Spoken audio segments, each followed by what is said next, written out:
Ah, oui, on m'entend.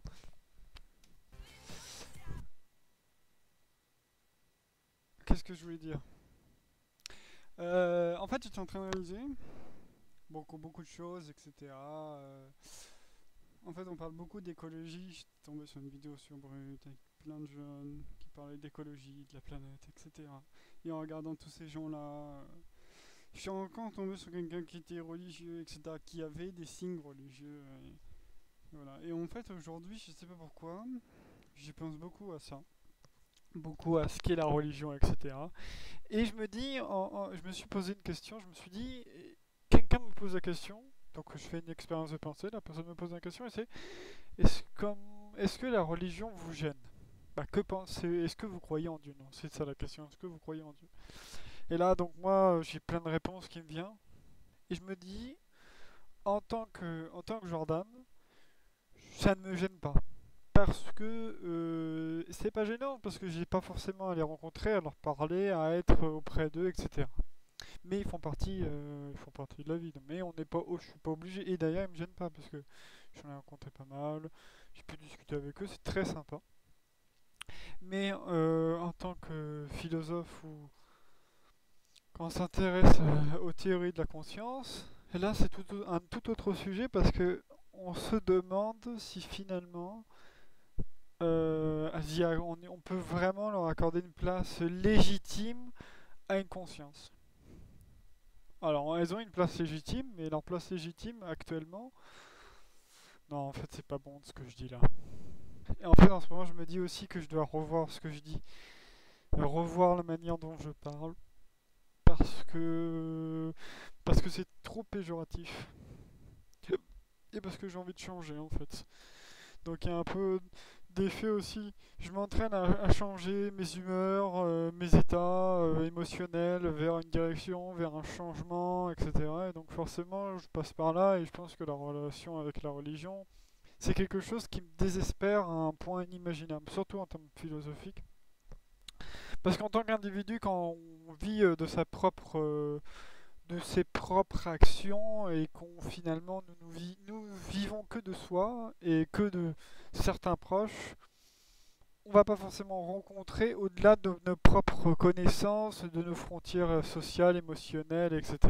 Donc finalement, ça ne peut que ne pas nous gêner. On peut en parler, on peut en discuter, mais ça ne peut que nous gêner sur des interactions plus grandes. Mais en soi, en tant que personne, on n'est pas gêné. Par contre, là où ça peut devenir gênant, c'est ce qu'elle est en elle-même en fait. Elle a un effet très. Les seules questions que je me suis posées, parce que je suis pas allé très loin dans ce qu'était la religion, mais je sais pas pourquoi j'avais envie de dire quelque chose dessus. En fait, ce qui me gêne, et pour moi, ce qu'il y a à faire, c'est abolir beaucoup de choses, abolir beaucoup de fondements de celle-ci par l'éducation. Pour moi, on peut la casser, on peut l'anéantir, c'est très simple. J'en suis sûr qu'en fait, finalement, l'éducation nationale, donc ce qu'on la voie de la scolarité, qui est une forme d'éducation. On éduque les enfants, les jeunes qui vont être des futurs adultes, à une forme de morale, à une forme de raisonnement, et ça va très très très très loin parce qu'en fait finalement c'est vraiment pas un conditionnement parce que tout dépend de ce qu'on veut dire par conditionnement. Oui, hein, il y a du conditionnement, mais acceptable, et voulu aussi. En fait, il y a toujours ça c'est l'effet d'influence, on peut en parler, c'est un tout autre sujet. L'effet d'influence, c'est un peu l'effet du soi envers l'autre, de l'autre envers soi, euh, de, du soi au soi, euh, les relations avec ses propres émotions. Donc l'effet d'influence, on va pas en parler, c'est trop long. C'est un chapitre beaucoup trop long. Mais ce qui est intéressant, voilà, c'est ce que je disais, donc le conditionnement, qui est un effet d'influence. Parce que souvent, le conditionnement, on le conditionne à dire que c'est une influence non voulue et non dite. Et il est vrai qu'il est non dit. Non dit et non voulu par certaines personnalités et certaines personnes, en fait, finalement. Et c'est là où on peut se dire que oui, il y a des parallèles à une concentration. C'est comme un peu une concentration de jus en fait. Je vois un peu cette idée comme une concentration de jus. Je sais pas pourquoi j'ai cette image là qui me vient. Mais c'est un peu ça, c'est vraiment une concentration de quelque chose. Et on va dire autre chose, mais c'est ce conditionnement, ce qu'on peut appeler comme conditionnement non manipulatif ou conforme à un idéal excessif, mais conforme à un idéal qui a été décrit. Voilà, c'est ça pour moi. Pour moi, ça a été conforme à un idéal qui a été décrit et voulu et dite par certaines personnes, par certaines pensées, et finalement, ça a un peu suivi son cours. Et voilà, ça a beaucoup évolué tout de même, hein, puisque je pense aux années 1800. Je sais pas pourquoi je pense aux années philosophiques, etc. Mais il y a quand même une grosse progression au niveau de l'école, etc. Donc il y a toujours eu des bousculements, mais je veux dire le fondement de ce qu'est une conscience, du raisonnement à avoir, etc. Ça c'est extrêmement enrichi, vers extrêmement positif, quand j'y réfléchis. Et là, en final, à chaque fois, ça me remet pas en question, mais ça me met en pause et je me dis, c'est toujours plein de sujets très différents parce qu'en fait, quand on pense à cette éducation que je disais là, etc. Parce qu'en fait, au tout départ, avant de penser à la religion et tout, je pensais la concentration de comment on peut diagnostiquer des personnalités, des dites personnalités au travers de tests nationalement, c'est-à-dire comment on peut supprimer, parce qu'en fait ça c'est une grande théorie que j'en suis sûr qu'elle est possible et même clairement envisageable, comment envisager une forme d'un nouveau racisme, c'est ce que moi je prédis, c'est comme ça a les mêmes mécanismes que le racisme, mais en fait finalement on s'attaque plus à la forme d'un fait physique, c'est-à-dire à la forme physique du fait physique lui-même, c'est-à-dire la couleur de peau, ou des cultures, etc. Ça, c'est des faits physiques, mais on s'attaque directement à la source elle-même de ce qu'elle est, de l'être en fait. Et ça, je pense que par l'éducation, etc., c'est tout à fait possible. De soumettre des hypothèses, des idées, des questions et des raisonnements pour se permettre de diagnostiquer ce qui est au-delà de ce qu'ils peuvent penser à être. C'est-à-dire, finalement, y décrire pas un conscient intellectuel, parce que ça, c'est ce qui se passe déjà, mais y décrire par certaines questions et certaines méthodologies de pensée, parvenir à savoir ce qu'est leur fondement d'être, c'est-à-dire leur fondement émotionnel, leur fondement de raisonnement, et les milliards de questions qui peuvent être posées. Et en fait, le seul moyen d'appliquer ce système, on va pas en parler parce que ça serait commencer à décrire comment ça fonctionne, mais j'avais commencé il y a plusieurs mois, il y a très longtemps, à, à décrire comment ça pourrait fonctionner, jusqu'où on pourrait aller. Et en fait, j'ai remarqué qu'on pouvait créer différentes manières et en fonction de la précision qu'on voulait, il fallait que ça soit des questions vastes mais très poussées et surtout, comment dire, très ordonnées. Des questions sur la spiritualité, sur les raisonnements, sur les émotions et il y en a plein d'autres en fait. J'en avais trouvé qu'il y en avait 5 plus 3. C'est-à-dire qu'on peut faire une base de 5 ou une base de 8 quoi. Et voilà, c'était ça l'idée, etc. Et en fait, le seul moyen d'appliquer ce système-là, de sujection à se poser la question qui ils sont à l'intérieur d'eux-mêmes, ça serait de la poser directement dans le système éducatif qu'on a actuel pour notre civilisation occidentale, en fait. Ça serait plus facile. C'est plus se soustraire à parquer des gens, mais c'est se soustraire à savoir qui ils sont ou leur potentialité de qui ils sont pour parvenir à un certain résultat. En fait, je pense. On va dire que c'est pas possible parce que on va se dire, mais quelles sont la base des choix? Euh, Pourquoi on fait. Voilà, toutes ces questions-là, oui, mais avons-nous un libre arbitre, etc. Et en fait, plus on creuse ce qu'est la conscience, en tout cas, plus je creuse la question, plus finalement je me rends compte que ce qui est dit comme choix est un choix, mais un choix à l'intermédiaire de ce que nous sommes déjà, en fait.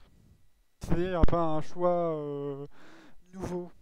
Il y a pas il y a en fait, il y a des nouvelles sensations qui nous viennent par l'extérieur, mais est-ce que ce nouveau fondement d'émotion, il va s'accorder directement avec ce qu'on est déjà?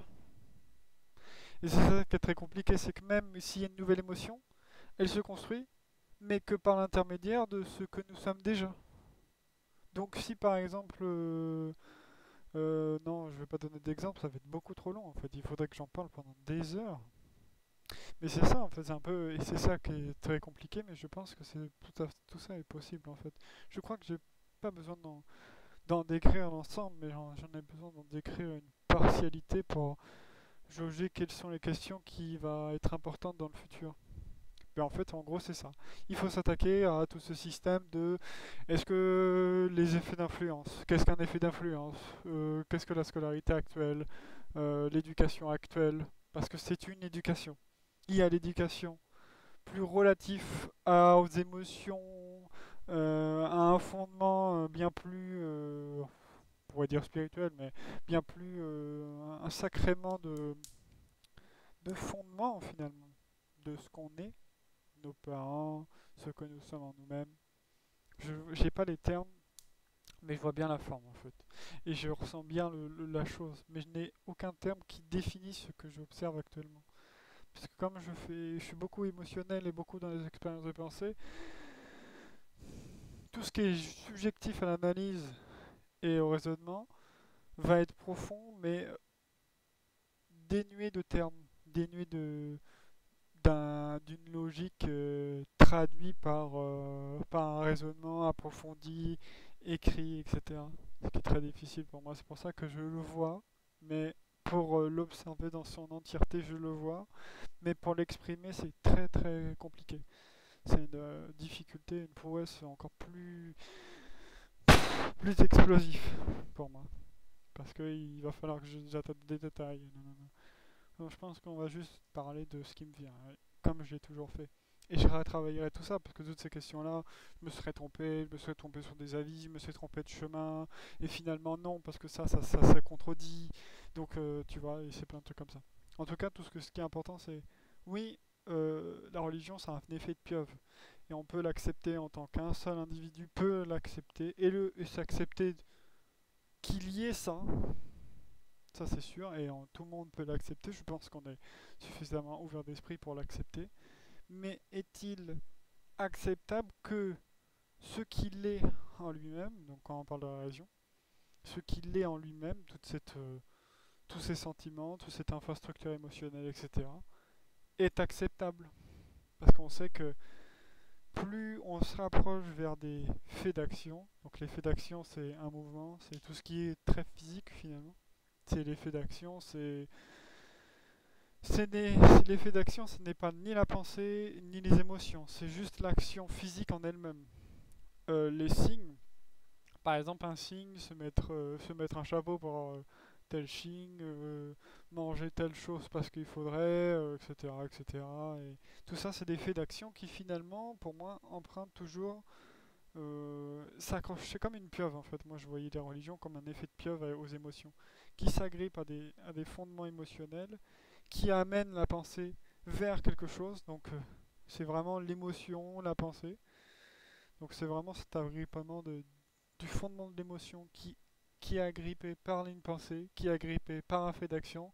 Et ces faits d'action fait le chemin un petit peu... c'est un peu comme si ils sont tous les deux très loin, l'émotion et l'effet d'action. Ils sont peut-être très loin, mais le fait que l'émotion rappelle au fait d'action qu'il faut le faire, parce que c'est ce que nous ressentons, et que l'effet d'action rappelle que nous le faisons parce que nous le ressentons, et bien il y a cet effet, bah, finalement on continue. Pourquoi changer? Parce que ça fonctionne. Parce que notre fait d'action nous le rappelle, et nos émotions nous rappellent ce qu'on ressent. Mais l'émotion, elle se lie pas à se dire il faut le faire. Elle ressent tout simplement ce qu'elle veut. Mais elle ne se traduit ni dans les éléments ni dans le temps. Donc finalement, le fait d'action, lui, il te dira grâce à cette pensée et ces raisonnements qu'il faut y croire. Donc si mes faits d'action me rappellent que ce que j'ai envie de croire, que ce que j'ai envie de raisonner, mon raisonnement, et plus mes émotions, qui sont tout de même là, mais mes émotions peuvent ne plus perdurer finalement, et finalement, j'ai un peu cette sensation au doigt là, parce que je jouais avec mes doigts là, sur le mur, et je faisais 2 points, et c'est comme si l'émotion finalement, elle se vit, c'est un peu comme... en fait, une émotion, c'est l'effet du temps. Elle a un temps propre. Elle reconnaît pas le temps, mais elle a un temps propre. Un temps d'allongement. Elle poursuit son temps en fait. Elle poursuit comme elle est comme si, comme un être vivant finalement. Il, il y a sa naissance, il y a la naissance de l'être, et de l'être grandit et vieillit et meurt. C'est un peu cet effet-là en fait. L'émotionnellement, c'est bien plus compliqué en termes de temps, mais c'est ça. C'est l'idée d'un prolongement du temps qui se rallonge, et il y a une suite. Il y a une suite vers vers l'horloge en fait. Une suite qui s'allonge toujours en fait. Qui se rallonge toujours, mais qui peut se répéter toujours. Parce qu'en fait, c'est une ligne. Une émotion, c'est un effet de ligne sur le temps. Ça s'allonge, mais ça ne veut ni dire que elle ne ressentira pas une émotion pendant 15 ans. Elle peut tout à fait, cette émotion peut toujours être toujours au même endroit et toujours se ressentir même 15 ans après. Donc on peut repenser à l'amour et même bien d'autres émotions qu'on essaie toujours de retrouver, ce qui est en nous, ce que nous sommes, et c'est là où on peut traduire ce que nous sommes, etc. Et c'est là où on commence à se dire, bon voilà, la traduction de qui tu es, c'est ça. Parce que c'est une émotion qui s'est toujours prolongée, c'est une émotion que tu as toujours voulu, et donc ça te catégorise vraiment en fait. C'est une émotion qui te pulse vers quelque chose, c'est toi. Ça, c'est toi. Et c'est ça c'est merveilleux. Ça, je trouve ça merveilleux. C'est vraiment magnifique. Donc pour revenir sur le truc, c'est que si une émotion, l'effet émotionnel peut être aussi, je pense, provoqué par des situations d'environnement. Ça arrive souvent, surtout quand on est jeune, des traumatismes, ou même sans être des traumatismes, juste des situations qui nous amènent à des choix et des possibilités. Et là, on va pas parler parce que ça va être beaucoup trop long, mais c'est cette idée-là. Et à partir de ça, euh, une fois qu'on a ces fondements et ces situations-là, on a notre pensée qui est le reflet de ce que nous avons ressenti, mais de ce que nous pouvons penser et de ce que nous pensons. Donc à cet état-là. Et après, une fois qu'on s'arrête à ça, c'est cette pensée-là qui ne ressasse que l'effet physique dû à cette situation. Et là, on s'arrête pas. Alors en fait, ça ne marche pas que comme ça. Là, je pense que c'est des types de personnalités, des types de situations. Parce qu'il y en a qui y croient vraiment en termes émotionnels. Mais, mais quand tu les regardes et tu les vois, on en voit qu'il y en a beaucoup, beaucoup moins que des pensées qui se ressassent en fait. Une émotion, c'est quelque chose qui est solide dans le temps. Elle ne se contradit pas quand on la ressent. C'est ça le truc d'une émotion. Le truc d'une émotion, c'est quelque chose qui est hors de moi en fait. Elle est là, et elle sera là, et elle sera toujours là, et elle te dira là, là, là, là, et elle ne cessera d'être là en fait. Contrairement à une pensée, je peux tout à fait penser de ne pas vouloir manger de chocolat, et je vais la décider, je mange pas de chocolat, c'est bon. Voilà, c'est une pensée. Pas d'accroche émotionnelle, juste la pensée. Voilà. Et il y a la pensée de manger du chocolat. Et même de choisir. Je mangerai jamais de chocolat blanc. Jamais. Voilà. Là, je décide maintenant tout de suite, je mange plus de chocolat blanc. Il faudrait vraiment que je m'exerce à ça. Tiens, de toute façon, je peux pas manger de chocolat blanc. Mais je m'exerce à ne pas manger de chocolat blanc. C'est mort. Je mange pas de chocolat blanc. Et non, et donc je décide, c'est juste la pensée, quoi. Bon, c'était un exemple, mais je suis parti un peu trop loin. Parce que je me suis dit, intéressant, est-ce que si j'élaborais la possibilité de ça? Et je pense qu'il faut que j'essaye cette possibilité-là. Ouais, il faut que j'essaye. Ouais, c'est super intéressant. Mais ce que je veux dire par là, c'est ce qui est important, c'est que il y a beaucoup de gens, surtout dans la religion et dans beaucoup de choses, mais la religion se reflète beaucoup là-dedans, sur l'effet physique, l'effet des chapeaux, l'effet de manger ça, l'effet de faire ça parce qu'il faut le faire. Et ben ça nous reflète souvent beaucoup plus les termes de fait physique que le fondement de ce que nous ressentons. Et là, on va se dire, ah mais c'est faux. Et oui, c'est faux parce qu'il y a une partie, et elle est très vraie, c'est qu'il y a vraiment un fondement émotionnel. Je pense qu'on ne peut pas toucher au fondement émotionnel parce que je pense qu'il faut leur laisser ressentir ce qu'ils ressentent. Mais par contre, en fait, ce qui est, je pense, une une empreinte qui est négative, c'est l'empreinte d'effets physiques. En fait, finalement, c'est comme si le ressentir en fait, un sentiment, c'est déjà, c'est un peu comme un guide. C'est un sentiment qui guide vers quelque chose, une orientation de choix. Même si les choix sont multiples, c'est toujours vers cette base de sentiment que tu fais ton choix. Donc, de toute façon, ça ne change pas en fait. C'est cette base de sentiment qui fait ton choix. Et là, tu fais ton choix. Alors, on va se dire, ouais, mais regarde, c'est un peu différent. Et en fait, non. Souvent, c'est pas si différent que ça. C'est toujours sur la base de ton choix. Si t'es quelqu'un en colère, même si tu te veux libre pour quelqu'un, parce que tu l'aimes, donc il y a une autre émotion qui se partage, et il y a tout l'effet émotionnel et tout, et ben là, la base de ta colère sera toujours là. Même par exemple si tu veux l'aider, je te fais l'expérimentation, et ben voilà, la colère sera là. Et donc tu seras en colère. Tu vas toucher peut-être à ta tristesse, si finalement ton action amène à la tristesse, amène une branche de tristesse que tu es. Je sais pas pourquoi ça me rappelle ça. Parce qu'en fait, tout est la conscience, même là, si je le distingue, la conscience est un ensemble de toutes ces choses-là. Ça fonctionne j'allais dire en un coup, mais c'est une boule, c'est une sphère qui fonctionne et qui circule entre elles. C'est ça qui est magnifique. Je trouve ça tellement beau. C'est magnifique. Donc,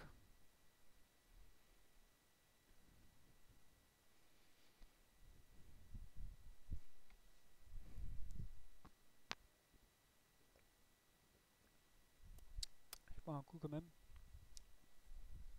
Donc voilà. Je pense que le fondement d'une émotion n'est pas gênant. Y penser, y croire, ça t'accompagne, etc. Dans tes mouvements, dans des faits physiques, donc vers des actions, je pense que c'est jamais gênant. Par contre, ce qui est gênant pour moi, c'est les principes de... C'est tous les principes de le faire parce qu'il faudrait le faire pour représenter mon émotion. Et donc, il faut le faire pour un principe qui te dit que tu devrais le faire pour y croire, être sûr d'y croire, être sûr que tu ailles dans tel lieu ou dans tel endroit parce que si tu le fais pas, non, non, non, non, non. Et ça, pour moi, tout ça, au-delà de savoir que c'est une croyance, c'est que c'est purement que des pensées en fait. C'est purement que des pensées. Et donc quand on pense à ce qu'est la conscience et sa construction, comme je pense que c'est même très difficile de jauger qu'est-ce qu'un désir. Une personne, elle a vécu beaucoup de choses ou pas, parce qu'il y a des êtres qui ont, je pense à aux serial killers, donc voilà, tous les serial killers qu'on peut penser. Mais il y en a qui n'ont pas forcément une vie catastrophique, bah, qui n'ont pas eu une vie traumatisante dans leur enfance. Une grande majorité, oui, mais tous, non. Et quand ils ont éprouvé du désir au meurtre, quelle est la réflexion que va-t-il avoir s'il y a un Dieu? Il a éprouvé du désir, comme on pourrait éprouver du désir à bouffer du chocolat. Qu'est-ce qu'il fait? Est-ce que le désir c'est mauvais finalement? Quel que soit le type de désir, ou alors il se base pas du tout sur le désir? Le désir n'est que la valeur humaine? Et là, la plupart vont dire ça.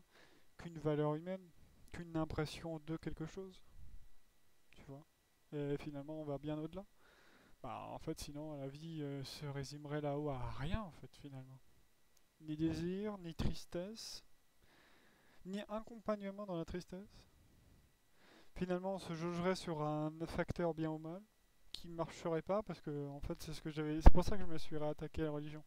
C'est que j'avais. En fait, quand on se réattaque à ce qu'est le bien et le mal, donc je pense à Nietzsche, merci Nietzsche, mais j'ai voulu faire l'expérience, enlever les valeurs, le système de valeurs, on peut pas totalement, c'est pas possible.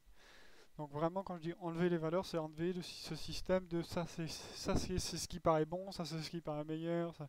En fait c'est quelque chose, c'est des notions qui restera toujours dans nos connaissances parce qu'on en a la nécessité de l'utiliser.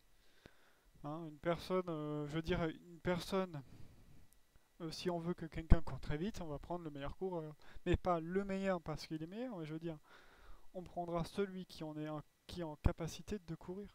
Et encore, on dit là, et en capacité. Donc là encore, la notion de bien ou mal, non, on peut l'enlever. Mais par contre, il y a bien, et c'est là où je travaille beaucoup, pour retirer, est-ce qu'on peut retirer les connaissances, ces connaissances que nous avons acquises, de ces valeurs bien et mal? Pouvons-nous les retirer certaines fonctions, comme l'intelligence? Non, non, non.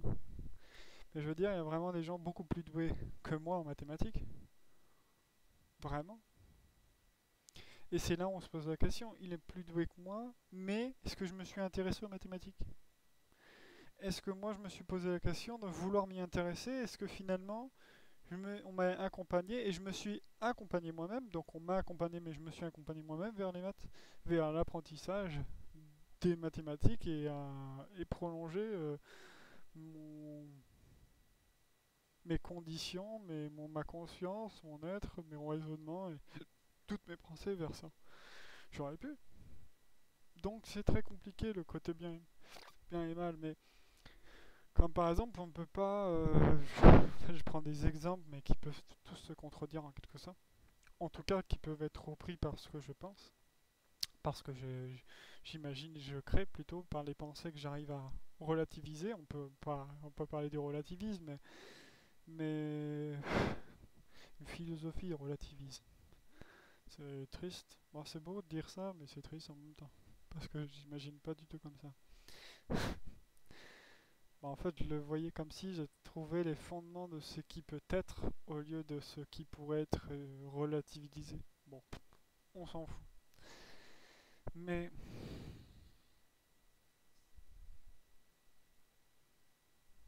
qu'est-ce que je voulais dire?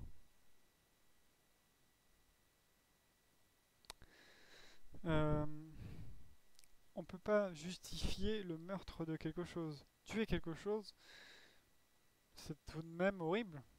Surtout quand tu le tortures ou tu le tues pour un bien qui est pour toi bien.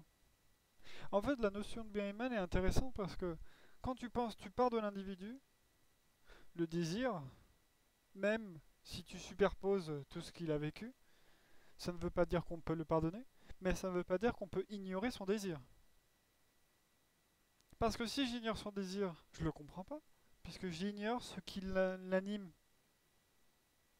Et donc ça c'est très bizarre de se dire bah non c'est mal. Mais si c'est mal, et si j'oublie ce qui l'anime, comment être sûr que ce qui l'anime est bien pour lui? Parce que pour lui, je dis pas qu'il sait, il a peut-être la notion dite de bien, mais en termes de sentiment, dans lui-même, il ne ressent pas ces théories qu'on peut émettre, il ressent le désir. Et là on se dit, parce que c'est pour ça, et ça c'est autre chose, je me suis jamais posé la question si dans les sentiments euh, on conditionne ou pas, parce que c'est faut aller bien plus loin, et d'abord j'ai beaucoup de travail à côté. Mais, mais en fait c'est pas possible. En fait, ça, pas le sujet que je viens de parler, que je travaillerai pas encore. Mais d'ignorer quelque chose, de dire que ce qui est mal, etc. Parce que les choses se jouent sur des facteurs plus larges. Qu'est-ce que le bien, qu'est-ce que le mal? Et en fait, retirer cette valeur, donc c'est pas en termes de valeur bien ou mal, mais cette valeur du désir d'un individu, ça serait le catégoriser, et encore pire, ça serait oublier une part de lui. Et même peut-être totalement l'oublier. J'ai oublié totalement, je m'en fous un peu, c'est mal. Non, par contre, ce que je me suis dit à l'époque, c'était ce qui est considéré mal, c'est l'acte en lui-même en fait. C'est l'acte de lui. Parce qu'une émotion, qu'elle se ressente, on peut tous ressentir une émotion de violence.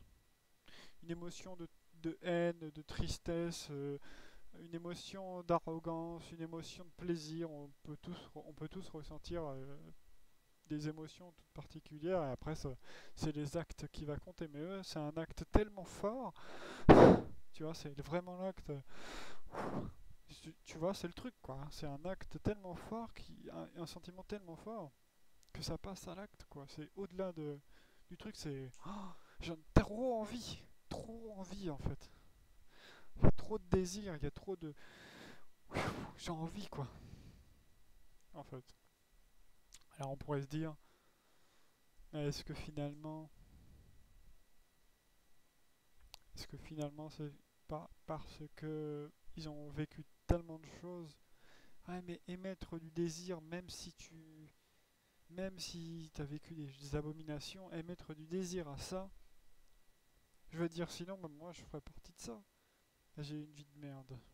Pourquoi je mettrais pas du désir au meurtre? Plus facile, plus rapide, et en plus, j'éprouverais un désir. C'est un peu bizarre. Est-ce que c'est juste Et là, on se dit, oui, mais c'est un désir fou. C'est pas un désir fou, c'est un vrai désir. Je pense qu'on peut le prendre comme un désir tel qu'il est. Et ne pas se poser la question sur la forme du désir tant qu'on ne connaît pas ce désir. Mais s'il éprouve du désir, c'est du désir. Donc on ne peut pas le retirer d'un désir comme bouffer du chocolat. Sauf que lui, il préfère tuer des gens, quoi.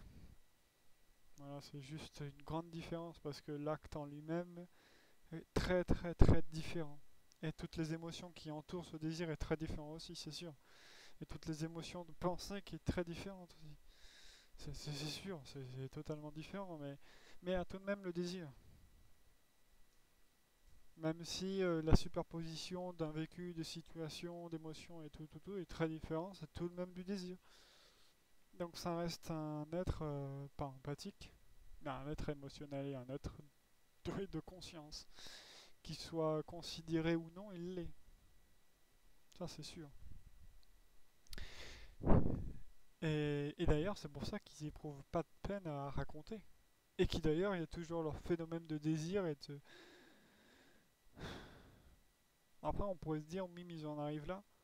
Voilà, que certains en arrivent là par le fait d'avoir vécu tellement des choses difficiles que pour en arriver là, une superposition de beaucoup de choses leur a amené à des pensées et à une grande profondeur émotionnelle qui les ont amenés à au-delà de la tristesse, mais parce qu'ils l'avaient déjà, mais au-delà de l'abandon, au-delà de la violence,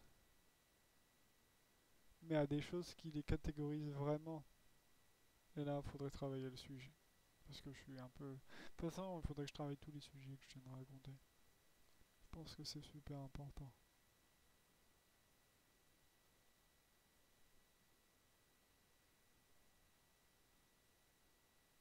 C'est important.